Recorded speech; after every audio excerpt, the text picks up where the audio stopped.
You look at the camera. Either way. Here we are at Blade 2018 with the legend Andre Thorburn. And Andre, tell our community where you're from.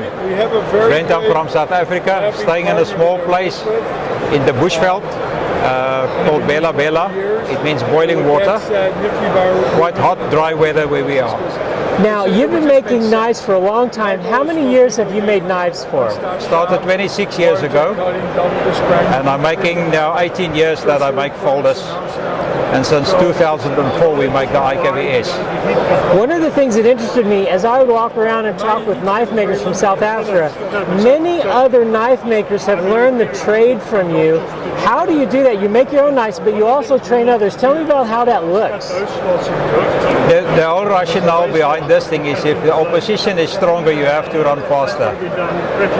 But there's also much to be said for people sitting around, having that friendship. And when they ask the difficult questions, you have to be pretty sure of what answer you give. So you have to make sure that you get everything under control before you try and teach them. Yes. So it's demanding that you know what you say and what you talk about and can prove what you say is right. So you have to go in the workshop and do some R&D, then you can help other guys. And they help you as well. One of the fun things about your shop is that your wife does the artistic tooling on many of the bolsters. Tell me about how that works. Brent, it's a funny story. When I started out knife making, we have the stainless steel bolsters, and we finished them either to mirror finish. I was known as a mirror finishing guy, but then the bolsters scratch. So we tried sandblasting, and that also shows scratches. And in the end we said, okay, if they want scratches, we give them scratches. So we start with a Dremel, and we call it stippling, just like Woody Woodpecker, making indents, and it was nice. So we put a mirror finish and then the indents, and it kind of 3D finish, looks good. And then my wife said, okay, can she help? And she took that over from me. Before long she said, no, this is monotonous, can I try something interesting? And she started out with patterns, and what we have here today is a bit different from what we start. But it all started because of bolsters that scratch. I'm going to pan around to your table, and Mariette, show me some of the work that she did. She did this one that you're holding, and then did she do this one also? All of it. All of them are works of art. And does she have an art background, or how did she think of all these designs?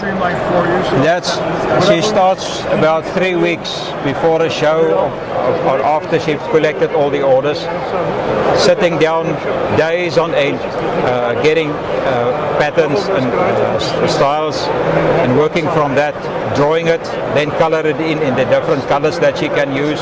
See how she can put it together and then transfer the design onto the zirconium.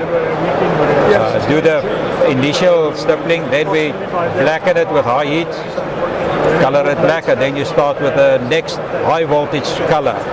Taking that away, anodize it, come back, and we work down to the lower voltage for different colors. How long does it take your wife from start to finish to do a bolster, would you say? She can do non-stop 3 bolsters a day. Wow. That's after all the designs have been transferred and worked out. The actual stippling, if it goes good, 3 bolsters a day. Okay. Now, I recently purchased a knife from you. This knife, let's talk about it. It has a very beautiful bolster. Tell me about the man who does this work for you. What's his name and where's he from? Julian Marshall is a trained engraver from Belgium. His father worked for the UN, and so they were in Africa. And then they've got a very special relationship with South Africa. And he said, oh, you want to work in South Africa. And I met him at our guild show, and he was like a ranger guide at a safari farm. Met him there and showed me his work. And then I made him a job offer, and he came to work temporarily in my workshop. Now he's full-time in Pretoria, about 100 miles from us. And he's doing fantastic work. Great. Julian has got talent and training, and you can see it in his work. Go ahead ahead and show us this LL54 and describe it for our audience. The 54 is nice and round in the front to make it comfortable, enough finger feel at the bottom.